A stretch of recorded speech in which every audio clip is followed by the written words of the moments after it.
Oh, man, here we are. We're GFBS, now on Amazon Music. Just tell your smart speaker to play GFBS podcast, and it is a done deal.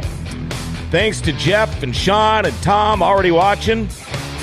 On the show today on a Dirty Thursday, River City Speedway and NLRA champion Dustin Strand in the studio. All right, the other half of the Bull Ring Boys, Chad Huff, not in the studio today. And Ryan Johnson was going to be here, but we got our days kind of mixed up. Anyway, your Dirty Thursday today is being brought to you by Executive Properties. Man, I tell you what, this company can do it all. If you're looking for any kind of work done, maybe a remodel or a rebuild or something built, they do all types of commercial and residential work. I mean, they do it all. Kitchen, bathrooms, doors, siding, concrete, cabinets, trim, tile. I think you get the picture. Executive Properties, they'll listen to what you want done, and then they're going to do it the way you want it done, the right way. With over 30 years of experience, let Barry Romo and the crew take care of you. They got some great senior and referral discounts. They're willing to work with any budget. They even do snow removal. Got any contracting needs done, Executive Properties is the ones to call, 701-330-1273. Check them out. executiveproperties.org. Make sure you check out the reviews on Facebook and Google, too. You're going to love their work. Know these guys. They do incredible stuff. Executive Properties, your one-stop company that can do it all. And before we get going, normally we would do jokes my neighbor tells me, but today it's more of a thought. And you ever notice how NASCAR fans, they just go nuts when it's three-wide racing? That's cute, isn't it? Oh, yeah. All right, no reply. I don't get it.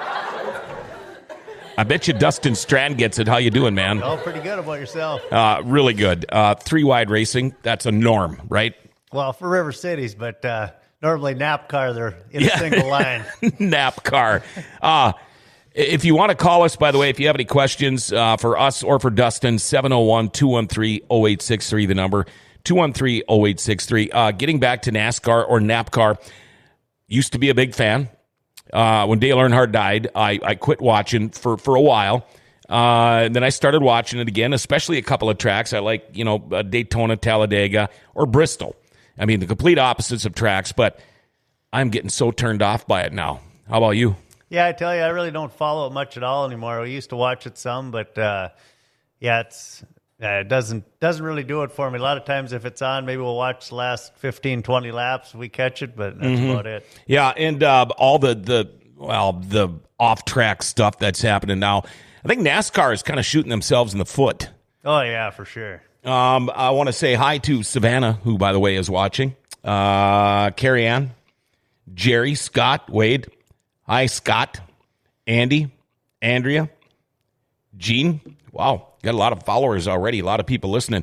Tell us a little bit about yourself, Dustin Strand. A lot of us know you, the guys that are at the guys and girls at River City Speedway every week. They know something about you, but maybe there's people out there that don't. Tell us about Dustin Strand, the non-racer. How's your life go? What's it all about? Oh, well, I got two little girls at home, and they're definitely they run 100 miles an hour. Cadence is 3, and Paisley's 5, so they keep us on our toes all the time. And I guess that's it. We try to spend as much time out when we're not at the race shop or track with the family, and try to balance the time in between. And I know you guys are, excuse me, one of the racing families that you have a camper out at River City Speedway. I always walk by. I always stop in. At least I try to. And, your wife's got her handfuls there when you're in the pits. And I know you always try to come down to the camper before you start racing again. But it's such a great family deal, racing. Right, it is. And it's nice to have the camper there every week. We got a pretty good little group of family and friends that come over for a little tailgating and maybe grill some brats, and a nice place to relax before the races. I'd like to know, I mean, we all know about your dad. I think he's in the Hall of Fame now, isn't he? I'm pretty sure he is. Yep. Is that how you kind of got your start in racing, is because of your dad, Brian? Oh, yeah, for sure. I mean, I grew up at the racetrack every weekend. I think he told me when I was 4 days old, I was in the back of the van in Winnipeg Speedway, So I've been at the racetrack every weekend of my life since I was little. So, I mean, it's kind of all I've ever known. And even through school, I wasn't coordinated enough to play sports. So luckily I could hang on to the steering wheel. So yeah, luckily you could mash the pedal and turn, right? What was your first? Fun to me. Yeah. Oh yeah, no kidding. What was the first car you ever raced? How did you get into racing? Well, like I say, my dad was, when I first started racing, my dad was kind of, he was racing full time, and I think he kind of knew in the back of his head when I started racing full time, that'd probably be the end of his full time racing, just because it's expensive and time consuming, and we really can't both do it. But actually, he was racing a modified at the time, well, modified and late model probably, but a customer of ours come in, he was from Red Lake, and he said he had bought this Pier stock, and he was wondering if I wanted to drive it. And Dad had always told me, he said, well, whenever you're ready to race, you know where the tubing is, go build your car. Well, this guy told me he had this Pier stock, so heck, I went up to Red Lake and got it. And it was kind of a dandy. Come home with this single axle trailer and this old Caprice, and my dad kind of looked at me like, I can't believe you even brought that thing home. How many times did you end up racing that car? Well, that was a 4-door Impala, and me and a buddy of mine worked on it till 2 a.m. every night that week when I picked it up, and we raced it on Sunday. And the first night out with it, we started 12th and got second. Oh. And then went to Greenbush the next week, and I think there was only 6 cars there in the Pier stock division, but we ended up winning it. Oh, wow. And that gets the wheels turning. Yeah. So then the next week, Dad was driving truck part-time at that point. He had some trucks on the road, so he'd fill in when the drivers couldn't make it. And I called and told him I was going to go race Grand Forks Friday. And he said, well, they don't race Pier stocks over there. And I said, yeah, well, I was just going to take the tires off your modified and race with the street stocks. Okay, I'll meet you there. So a Pier, for somebody that doesn't know jack about racing, so Pier stock, I'm assuming that's like the just standard Impala body. Yeah, that's basically like kick the windows out and put a roll cage in it and go race. See, that sounds like fun. Yeah. Buffalo River, I know, used to have an enduro race, or they actually had a series, and it was kind of like that. But so I had built this 76 Charger SE, and I thought it was really great. But then the rules back then were so different that there were actually almost like street stocks in that same class, and you get 85 cars out there going 100 laps or whatever it was, 200 laps. And but I had a lot of fun until I just completely destroyed my car. But what a great start. I mean, starting in an old Impala, and now you're driving your own cars. I want to talk about your dad again for just a second. Brian, when he kind of got out of it, I mean, if you talk to him today, I look at him and I talk to him, and I think he should still be in a race car. Do you think he misses it? Oh, yeah, I know he does miss it. And he's jumped in a car on and off over the last few years. And like 2 years ago, I was gone, or maybe we were at a late model show, and he took the modified to Greenbush and won the feature over there and hadn't raced in all year, So, I mean, it isn't – he's always been a heck of a wheelman. And, I would not doubt in my mind he could do it right off the bat. We're going to keep this show running, hopefully throughout the whole winter here, the Dirty Thursday thing. We might have to change it for some snowmobile racing, but we do plan on doing a couple of Hall of Fame shows, and we're going to try to get Brian up here. That, I think, is going to be a great time. Boy, NLRA champ, track champion, pretty awesome year for you.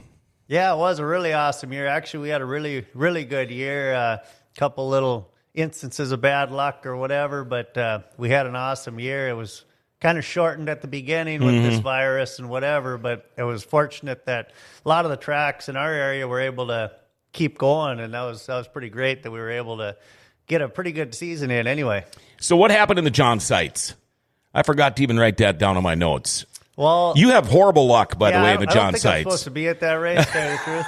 But actually, we had a really good feature going. I was up to 4th at one point, and it was a restart deal, and a guy come off the bottom, and he was a little tailed out in front of me, and I made contact with his right rear quarter panel barely, but it was just kind of a racing deal. I was charged with the yellow. We went to the back, and I don't know, I think we were maybe running around 12th, something like that, and I dropped the right rear over the bank, and it was just enough to tip the car over. So. Yeah.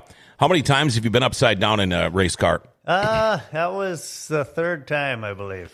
This one was probably the easiest, though, wasn't it? Yeah, it was. It was almost a slow motion kind of tip. Oh, man. Next year, though, that could be your year next year. Well, man. We just got to keep trying. Yeah, you have been ran so good at the John Seitz Memorials, and then you just have the worst luck.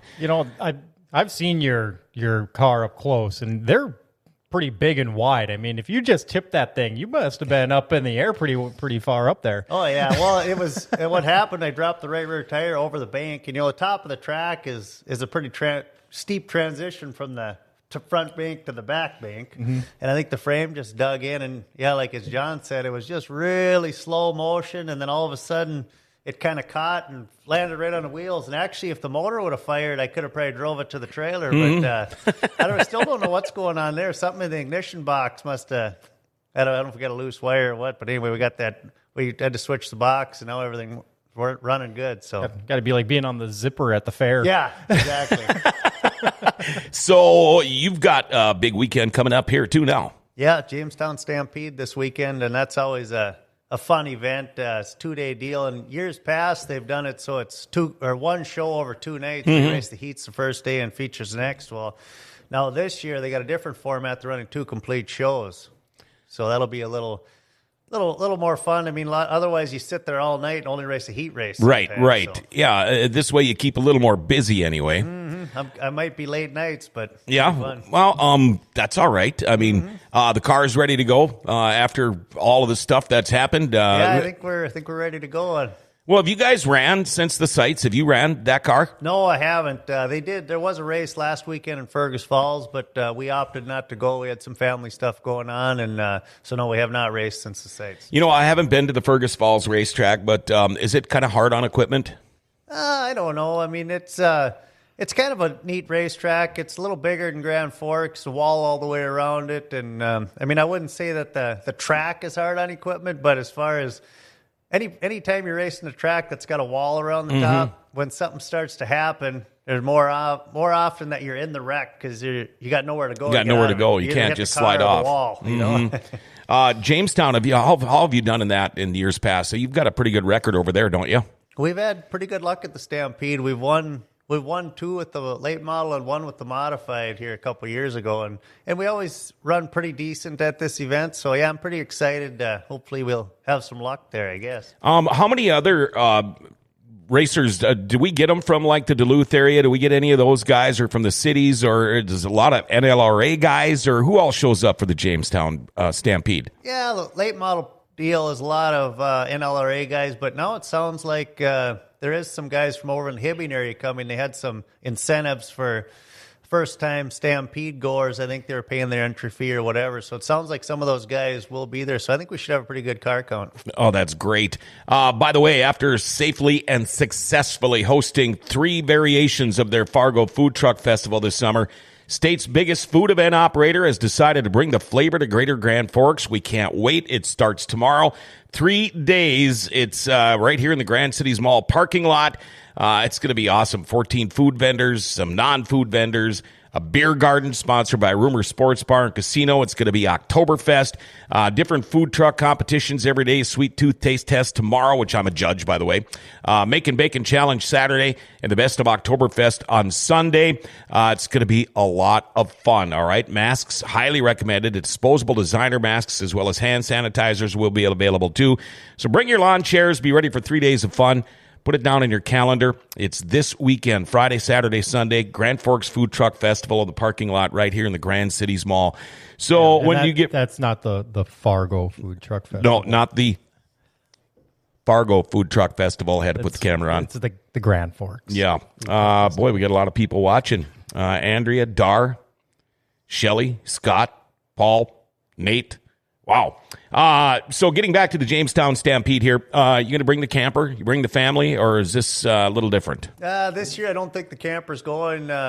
Savannah's still up in the air if she wants to go yet or not, but I don't think we're going to take the camper this year. So where do you sleep then? Do you stay in a hauler, or do you get a motel room, or what do you do? Well, this year we have a motel room. In years past, we've always pulled the camper down, and that does work pretty good. I mean, it's nice to be able to stay right at the track, but then it's another vehicle to drive down, and fuel and that. And so this year we're going to stay at a motel in Jamestown. All right. Well, you know what? It's kind of nice to have a motel too. Yeah, it's nice to be able to shower in the morning. That's Yeah, for sure. yeah. I got a kind of a random question for you here. When you have the Jamestown track and obviously the River City Speedway, that's when you talk about like racers from like the cities, like Minneapolis, and are there like tracks that are just like way more encompassed than what we see here, or is it just kind of standard around? I mean, do you see a lot of people come from big cities to race around here? Yeah, I don't know. I mean, or are there tracks like in big cities? Oh yeah, there's track, like if you take Minnesota for example, down by the cities, there's racetracks spread across all through, central Minnesota, southern Minnesota. I mean, yeah, there's pretty much racetracks all over. Okay, and then the best of those people, they probably just get into their, I don't know, with like the World of Outlaws or something along those lines. Well, yeah, some guys just race, weekly programs like we do here. Actually, like people from central Minnesota, there's actually a lot of tracks. Like if you lived around the cities area, you could probably go to 4 or 5 different racetracks within an hour or two of your place. So. Oh, really? So okay, so they have multiple of them over there. Then right. I didn't know if there was like this grand racetrack that everybody wants to go to. Like if you go to New York and it's like, they got they got the Kentucky Derby type of deal. And it's mostly just big events like Jamestown has the Stampede, and a lot of guys go to that event just because it's a prestigious event and it's a pretty fun time to hang out with everybody. Kind of the last hurrah of the season. And yeah, well, it's like River City Speedway with the John Sites, Jamestown with the Stampede. A lot of these tracks have that one big event every year, and you might not race it every week, but this is where you're going to get the guys. And it's kind of funny because when you look at race car drivers, it seems like most of them are from smaller towns, though, and I don't know what that is. Maybe I don't know. Maybe it's because they could go out and drive on gravel roads when they were little kids or something. Let's see what we got here. John says, good to see Dustin on the show. Always great guy in the pits, in public. Whether he's busy or not, takes time to chat. Great family. Loves stopping by the shop to say hi. When he's working on cars and all that stuff. All right. Well, we got a lot of people watching. I guess my question was more along the lines of, and as opposed to NAPCAR, if you go to like a track and say New York or something, and all of a sudden there's like this one race that's like big money. Like you got these people that are just like, this is their life, and they just spend millions of dollars on, late models and that kind of stuff. I was just kind of curious. I've never looked into it. Mm-hmm. Yeah, it's different all over, but there is different racetracks that are more like in the late model and sprint world. You take a track like Eldora is a pretty huge track. They have some really big money races, and guys come from all over the country to race that. And really, where's that one at? Where's that located in? Where is Eldora? It's Ohio or Pennsylvania, I think. Ohio. I don't. Sounds like Mexico. Isn't that Tony Stewart on that track now? I believe he does. Yeah. Yeah, that's the one that's got the bridge going over it, I think. Doesn't it? Yeah, maybe. I've never actually been to Eldora. I never have either. I've never even been to Jamestown, for Pete's sakes. Shelley texted in and she said Elko. No, isn't Elko Speedway? That's pavement, isn't it? I believe it is. I know they have been dirt in the past, or maybe they put dirt on it, but I think it is. Well, last I heard it was pavement, but I don't know. It's switched back and forth. I know they used to have Elko on TV quite a bit. So after a great year, how many feature wins did you get this year? Do you even know? We won 5, or we won 7 with the late model and 5 with the modified, I believe. Not a bad year. It was really good, yeah. What was your probably your most memorable win this year? Well, I tell you, probably my most memorable race was Devil's Lake. We had a late model special there, and we were passing for the lead and got tangled up with the leader, and I was charged with the yellow, so we went to the back, come from 24th and got second. I think if we'd have had a couple more laps, we might have got it done. So that was probably my favorite race of the year, I guess. But I know the one time up in Devil's Lake when I was up there, boy, you had a horrible heat race. You couldn't get out of your own way, and then I think you did come back though and win the featured, I believe. Yeah, I believe we did. Yeah. Oh man. You ever? You get your racing incidents and it was a racing thing. You ever, I know times have changed a lot. There was a replay I saw on social media about the one girl racer that went and started punching on the flagman or whatever, and she's probably going to get suspended. So now she's talking about getting out of racing because she's worried about this big suspension and all. But You ever really get into fisticuffs with anybody after a race? Has it ever happened to you? Fortunately, we've never really been into a bad deal like that. But no doubt, there's been words exchanged, whatever. And racing's a pretty passionate sport. Sure. And a lot of times when something happens on the track, you don't always see it the way maybe it really happened, or you see a different angle. So, that's what a lot of the guys we race with a really good group of guys. And there's times when, you might not see eye to eye, but have a beer an hour later and everything's good, so. Oh, by the way, Eldora is in Ohio. There we go. Here's one thing, and I don't think it's like it used to be. I mean, a fight in the pits used to be common back in the day. Now, everybody's got video, everybody's got their cell phones and all that kind of stuff. Don't you think if somebody has got an issue, say I'm running against you and I have an issue with you, I think the first thing that should be done is both drivers should look at video, see what happened, and then talk. Agree or not? Yeah, that'd be a good idea. I even think that, with everything being televised now with pay-per-view and whatever, I think the flag man should have an iPad in the flag stand when there's a questionable call. They should just hit the rewind button. Because a lot of times they're not looking right at what happened, And there was an instance this year where I was charged with a caution, and when they looked at the video later, it was like, oh, yeah, that was the wrong call. Yeah. So. It's like being a referee in a hockey game or a football game. You're not going to catch them all. And there are old school people that don't want a game or a race to be dictated by TV or something like that. But sometimes the wrong call is made. Well, maybe you could just give each racer just one review. They can just call out their review card. Oh, yeah. Throw out your flag. Yeah. I've seen you with your arm out the window before coming across the checkered line or the start-finish line, but waving a flag would be a little, no, I want to review this. Talked about your most memorable race, your favorite race of the year. What about your worst race this year, Dustin? I guess, I don't know what to say the worst race, but I guess probably the one that let me down the most was the Sites Memorial, I guess, just because I believe we had a car good enough to run with the leaders. And at one point we were up within the top 5, and I was biding my time pretty good. Thought I was being pretty patient, and then it didn't work out. But let's try it again. Getting back to the NASCAR thing or NAPCAR, Dale Earnhardt was by far my favorite race driver, probably ever. But look how long it took him to win Daytona. So you got to keep trying. Right. That's right. You've been snake bit a little bit on that one, but that's all going to change. What are your plans for the future? Well, I don't. You're going to keep racing until I'm gonna do tomorrow, I guess. Yeah. Well, I think you're going to Jamestown tomorrow. Yeah, that's right. Do you plan on? Are you going to try to keep racing 2 cars? I know you enjoy getting in the A mod once in a while, and I love the A mods. I think it's great racing. You going to keep trying to run 2 cars possibly next year too?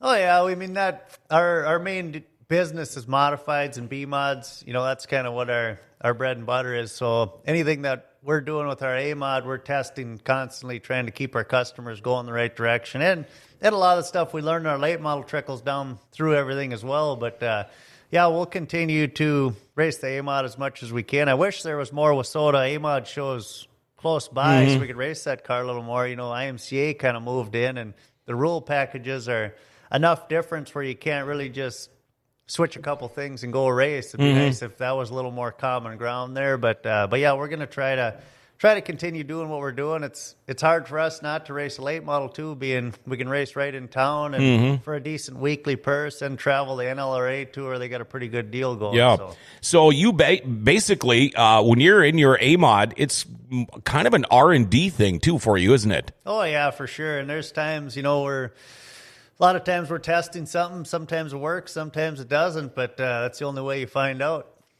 Do you think, IMCA, Wasota, there a lot of differences. Why can't they get together and make it more?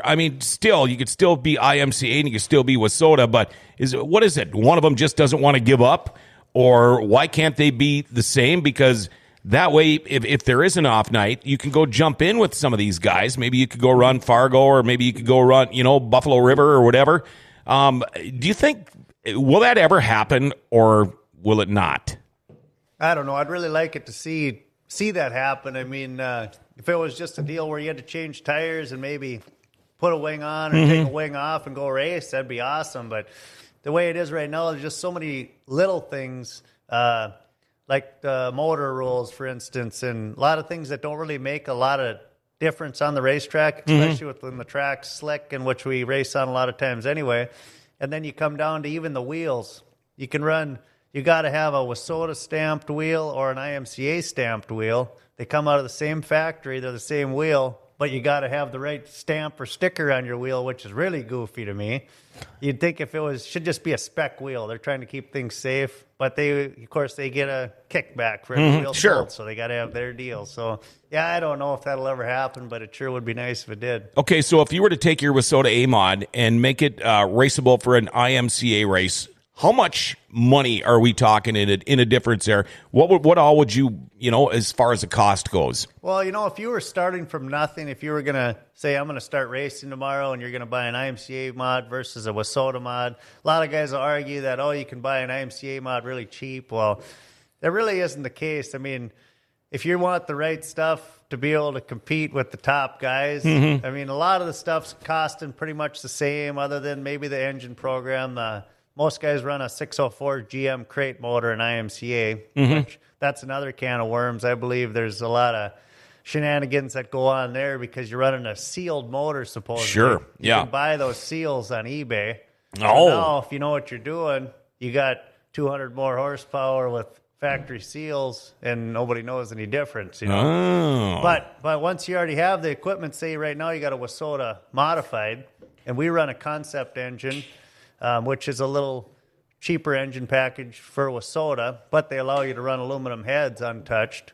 But in IMCA, you can't run aluminum heads. So now to go race IMCA, you got to have a different engine. The shocks aren't legal because you can't run Schrader valves, and you got to have IMCA stamped wheels. So, I mean, it'd be a pretty expensive deal to switch over, that's for sure. Now, is there a limit on the A-Mod motors? I mean, what is the rules on that? Because I kind of helped a guy many, many years ago, before I even moved to Grand Forks. We ran an A-Mod up in Greenbush. And it seemed to me it was pretty much run what you brung back in those days. And what is it like now? Well, they used to have, a lot of guys running 406s and whatever, and then they come up with this deal if you ran a at that point when you run the bigger cubic inch, you had an engine claim. So to try to keep the cost down, which that was kind of bogus, because it'd be one thing if a guy was really trying hard and he built this motor and couldn't keep up. But what a lot of guys would do, they'd go to the junkyard, buy a $200 motor, and go claim this guy's $6,500 406, And it's kind of funny because there was times were tough back then for the guy I was helping out. And I remember one time we just crunched a motor. And I remember taking the motor out of his pickup and putting it in the race car and hauling it up there, and actually won a race, and got back home and put it back in his pickup so he could go to work on Monday. Yeah, actually, my dad told me a story when he was in college. He was building motors out in the Quonset at the farm, dirt floor, and kept blowing motors up and couldn't keep anything together. Well, he was out of parts, so he wanted to go race Friday night, so he took the motor out of his Nova, put it in the late model, come to Grand Forks, raced, got home, put it back in his car, and went to school that week. Did that for 3 weeks in a row until he got another motor put together. I was actually thinking about that. Brings up a question. How come you don't see any pickups on the track? Why don't they have a race? There are trucks. Yeah, I'm not talking about that class. Yeah, they do. Yeah, they run them up in Winnipeg. I know they used to anyway. They were basically similar to a super stock chassis with a pickup body on them. Yep. Okay. Kind of like, they kind of look like NASCAR trucks, but they run them on dirt. Well, because the only ones I ever see are the ones, that they're always jumping. And, off-road and things like that. And the only reason I even thought of that is because when you were talking about tires, I was thinking how cool it'd be to have some tires of yours on my pickup. Yeah, I could hook you up. That would be pretty cool, wouldn't it? Getting back to NASCAR for a second, they run a dirt race now every year. I believe it's the trucks that run it. What do you think about that? That's pretty cool. That's that's pretty much the only NASCAR race that I watch. That's usually pretty entertaining. They get a few of the dirt stars run that deal, and guys like Kyle Larson and whatever. And that's kind of a cool deal. And you get the hired guns in, like NASCAR used to do when they'd go to road courses. I mean, all of a sudden, what is Boris Said doing it in NASCAR? But now I mean, you have to adjust. You have to be a good race car driver. You don't just have to turn one direction anymore in NASCAR. But what do you think about the teams? You're running for points, and that's going to be the answer right there. But what do you think of about these guys bringing in these hired guns for races like that? Well, I mean, I guess that's all part of it. As far as the motorsports world's concerned, I think as far as oval track racing, NASCAR, they claim is the highest level, So, I mean, at that point, really shouldn't matter who you're racing against. Right, I mean, right. And I truly feel that there's more qualified, better drivers, maybe even in the dirt world, like that are racing with the World Outlaw Sprints or late models, But the NASCAR deal, it's all associated with money. It's really not only if you're a skilled driver, it's how much money you can bring to the table. Marketing, my wife used to get so mad at me because I'm not a Danica Patrick fan. And she'd say, you don't like her because she's a girl. Well, no, I don't like her because I think there's 100 other guys that would do better in that race car than she was doing. And no, I'm not saying girls don't know how to drive cars fast either, but very marketable, brought in a bunch of money with her. You almost have to sign her. Right, that's right. And maybe I think she should have stayed in Indy cars. But another big one, let's talk a little bit about Kyle Larson this year. He gets booted out of NASCAR.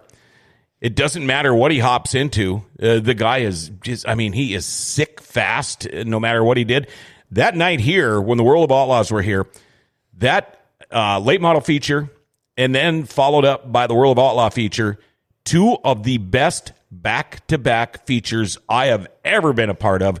But, man, that guy can drive. Yeah, that was pretty crazy, that last lap deal on his part. It was kind of funny because we had walked up into the grandstands there to watch that feature. And when I was walking back down, I walked by Brad Sang, and he looks at me and goes, I don't know what you just did in that late model feature, but Kyle Larson just trumped you in this one. and it's funny because the late model feature, now Lance Schill, new to the late models this year, led basically that whole race. Come down, I think it was the last turn, last lap. You inched him out. You got the win. Probably the best late model race I've seen all year. That Sykes was a pretty good one too. And then of course Kyle winning the World of Outlaw show afterwards. But it was a good move, but he kind of cheated by going on the grass. Well, he didn't have much choice. He wasn't on the track. I tell you what, that World of Outlaw official sitting in that side by side, I bet you he had to clean his shorts out after that. But and it's funny because we had Lance Schill on the show a couple of weeks after that, and which, by the way, our winning tradition continued because the same scenario happened. You were right behind him, and this was the Friday after he was on the show here. That time he got you, and he even said it, I believe, in RideOutCar.com Victory Lane, that he was not going to do that again, that he was going to do what he could to hold you up. But you two guys, for him being, a rookie in the late models, you two guys have had some pretty good racing together. Yeah, that has been. And by the way, when we talk about that good luck, our string continues. We had Brendan Mullen come on the show. Oh, it ended. And it did end. Yeah, but it... Austin. Oh, yeah, that's right. Yeah, it did end with Austin. Yep. Well, anyway. We're not going to talk about that one. Yeah. Brendan won. Lance won. That show. Yeah. Central Football Coach was on the show, and they even won the next day, or that day. But question for you, Dustin. And I'm sure this has not happened to you, but have you ever been so far behind you thought you were in first? No, but funny story.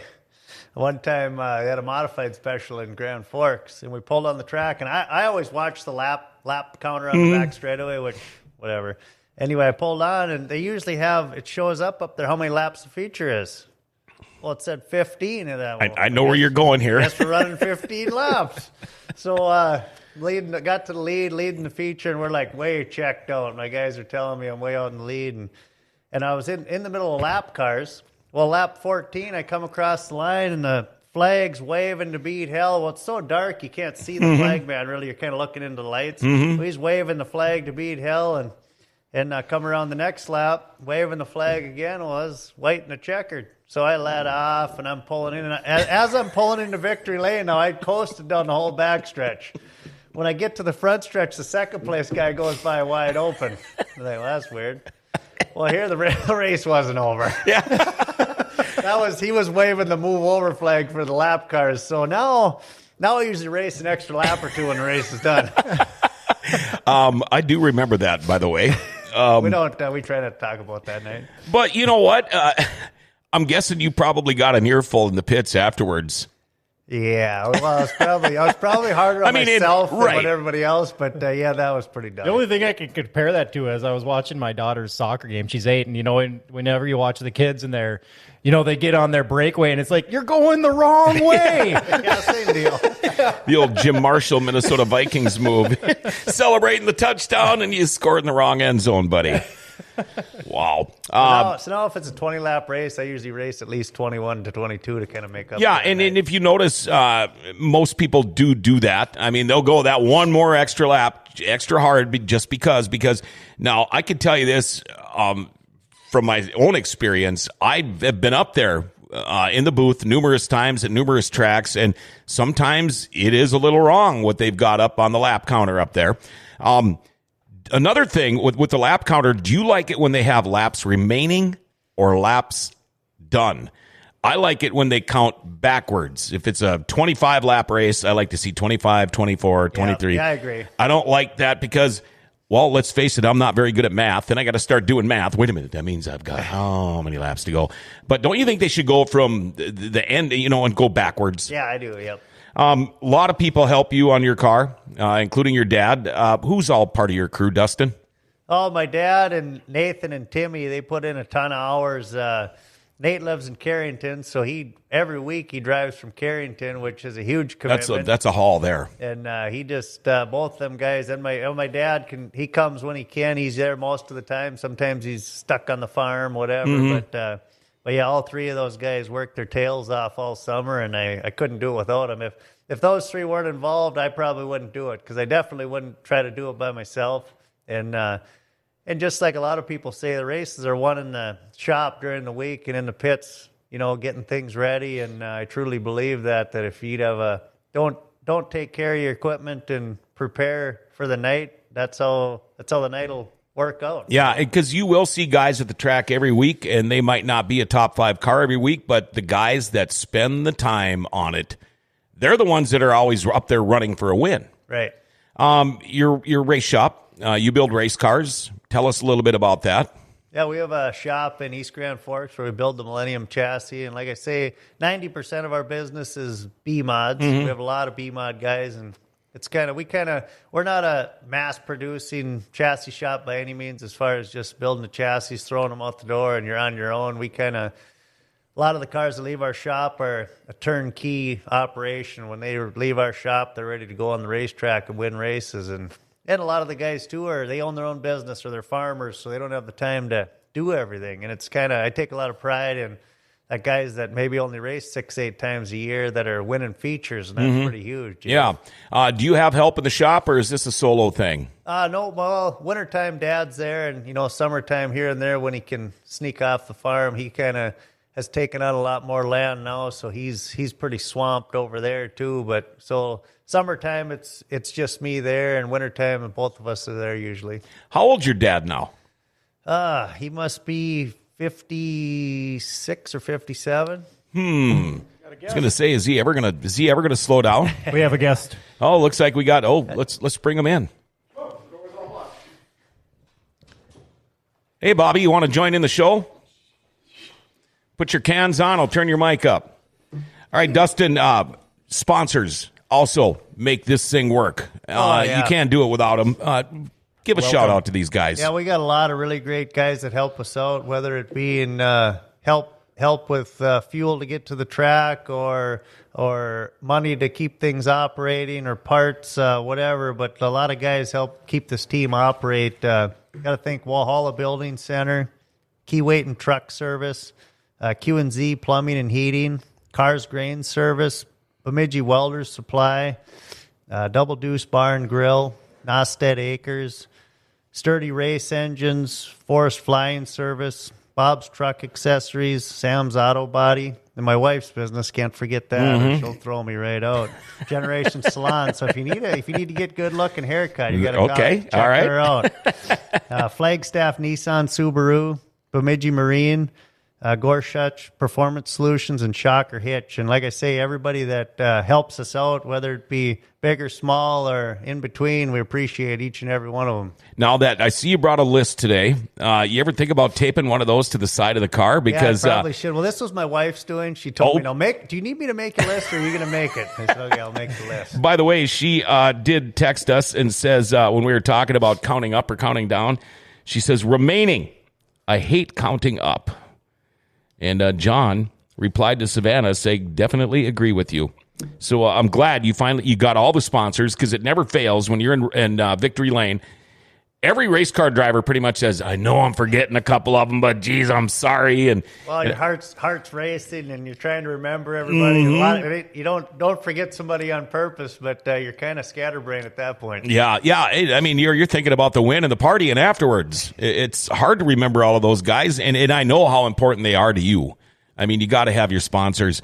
Bob Dusso just happened to walk into the studio here, and how you doing there, Bob? Doing good. I'm just going to deliver some stuff to you. Didn't expect this. Now, if you happen to look at the pictures we have got in our studio wall, we're going to call this the Racers Wall of Fame, by the way. Every race car driver that's been in here, well, not all of them have got their pictures up there yet, but all of these photos are courtesy of Dusso Photography. Does an incredible job. And now what are you going to do since the season's done? Well, still wrapping up. I got the go-kart banquet this Saturday. Okay. So I did everything ready for that. And then now we'll get drivers. I just got a message today wanting to get pictures to give out to their sponsors for stuff they've done. So you're busy. How many racetracks you hit this year? Just just River City's, Devil's Lake, and then the go-kart track. Okay. I kind of blocked you, but I put up your ad for us. But your pictures kind of blocked out your body there. Well, so. that's probably for the better. Just a headshot this time, Bobby. By the way, the metal. Tell us about that metal picture up there. What do you call that? It's just a picture printed on metal, and the colors really pop on the metal. They do. If you've never seen one in person, I keep telling people that, and when I show them that, they're like, "Oh, wow." Yeah, that's really nice. And when you look at this what wall, a scientific term too. Picture printed on metal. Yeah. What do you call that thing? Well, it's a picture printed on metal. And when I toured the company that I work with, I wanted to see where the metals are made specifically. And they're like, "No, people don't get to see that." Oh, yeah. So I was like, okay. Top secret stuff. And by the way, Dustin, you were one of the two very first pictures on our Wall of Fame up there. Right up there in the very top right. So I think that was congratulations. the first one that went up there. It might have been. Yeah, it might have been. We started there and we worked down, and then we because we actually had them over here, I think, for a while, didn't we? And then we moved everything over there. I don't remember. Yeah. Well, we do a lot of decorating. Now you'd have to do some more moving. Yeah. Okay, that's a good thing. Again, the Jamestown Stampede is this weekend. You're pretty much ready to go or not? Yeah, I think we're pretty close. I got to do a little organizing in the trailer, but we're pretty close. Is that what you're working on today, or are you working on other people's stuff? Actually, I'm kind of caught up on customer stuff. So, yeah, today I'm going to spend the afternoon working on my own stuff. So when does the rush come of all these chassis that were all wadded up all year long, beating and banging through a long season? When does the rush start to get their stuff ready for next year? Well, I'll tell you what, if I don't stay on top of them, March 1st, then everybody wants them done within a month. Yeah. But I got a pretty good group of guys now, and I just kind of go down the list. When I'm ready for another project, I call a couple of them and say, "Are you ready to go? You're up next." And, yep, well, they just bring it, So that works out good. Now, if I can stay on top of the guys, I just kind of tell them when I'm ready for it, and we get them in and get them freshened up and ready to go. Got to be good to see your chassis in Victory Lane because their B-mods, man, they are winning all over the place. Yeah, they've been doing a really good job, and like I say, it's fun for us too, and guys that don't get to race 30, 40 nights a year that are winning races here and there, and we take a lot of pride in trying to keep everybody running up front. I know a couple of times at Devil's Lake, your cars were like top six. I mean, 1, 2, 3, 4, 5, 6. They were all built out of your shop. We kind of got power by numbers over there. We got a lot of our guys race over in that area, and here too. But yeah, the guys do a good job. I suppose you want to get some more guys in those cars, though. Oh yeah, we're always looking for new customers. That's for sure. I've had a lot of interest in a lot of phone calls, guys looking for Millennium cars for next year. So hopefully we'll have a few new guys. Got some more texts here. Heather, speaking of Devil's Lake, the Devil's Playground, Bob is the best. How about that, Bob? Thank you, Heather. Love you in Devil's Lake. Kaylee Elizabeth, so appreciative of your work, Bob. You've caught some great pics of my girls for me this year. John, Bob's a great guy. Great photos. Highly, highly recommended. Travis Strandell, Bobby does great work. You'll also have some, if you have time, you'll have some more work too. My wife wants to have you do our Family it's our son's 2-year birthday. Oh, okay. So apparently we have to get professional photography every time he has a birthday. I messed up your phone there, by the way, too. Oh, here, how did you ever get into photography? This isn't something you've done for very long, is it? Oh, it's a long story. I actually did weddings, did photography more semi-professional a lifetime ago. I mean, we actually did videotaping and stuff. And it's always loved photography, always been interested. And then I wanted to get into it, and I begged and pleaded Darlene, and she finally nodded yes. Then I showed her the list of what I wanted, and then she about had a heart attack. She's like, "Are you kidding me? You had to buy the most expensive camera." And I'm like, "Sweetie, you have no clue." So I brought up a Hasselblad, which was like the Rolls Royce of cameras. Mm-hmm. It was a $30,000 camera. Oh. And she's like, "Oh, wow." And I'm like, "See, I'm nowhere near the top." But so I got some stuff, and then this happens, and then this friend says, "Would you do this?" And then I stopped by the racetrack. Know a couple, I've known Martin and Tom Corcoran forever, and did this, and then next thing you know, it just snowballs. And I kind of remember sneaking you into the infield there when you first got going at River City Speedway. I said, you said, "Hey, is there any way I can get over there?" And I said, "Just follow me, keep your head down, and go." And it took them 2 years to figure out I wasn't supposed to be there. And then when they finally did, I said, "Want to see some work?" And Rick Ray looked at it, and he goes, first he told me, you got to leave, insurance, and just can't have anybody. I'm like, "Okay, I get it." And he goes, "Well, we can't leave her in the middle of racing." And he come back, started talking to me again, and he's looking down, just staring at my camera. And I looked at him and said, "Do you want to see some pictures?" I showed him 2 pictures, and he said, "You just stay right here." Yeah. Well, and geez, I don't think I saw Rick at the track all year this year. I didn't either. Oh. I think he's having some health issues. Yeah, well, good thoughts for Rick. I mean, what a great guy, him and his wife. Jory Berg, by the way, Dustin builds a fast hot rod. Gotta love to hear that. Yeah, Jory does a good job.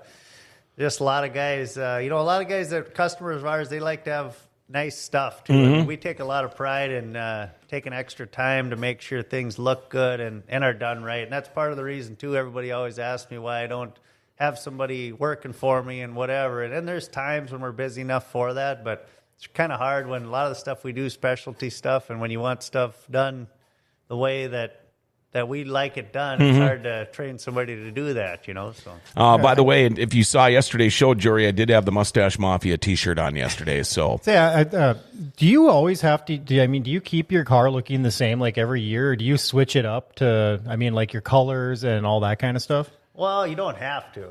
But you can if you want to. Yeah, and we've kind of, I always think every year I want to change it up a little bit. Okay, well, I got an idea for you for next year. You do? Yeah. Oh, boy. Well, make it look like Hot Rod from the Transformers movie from the 80s.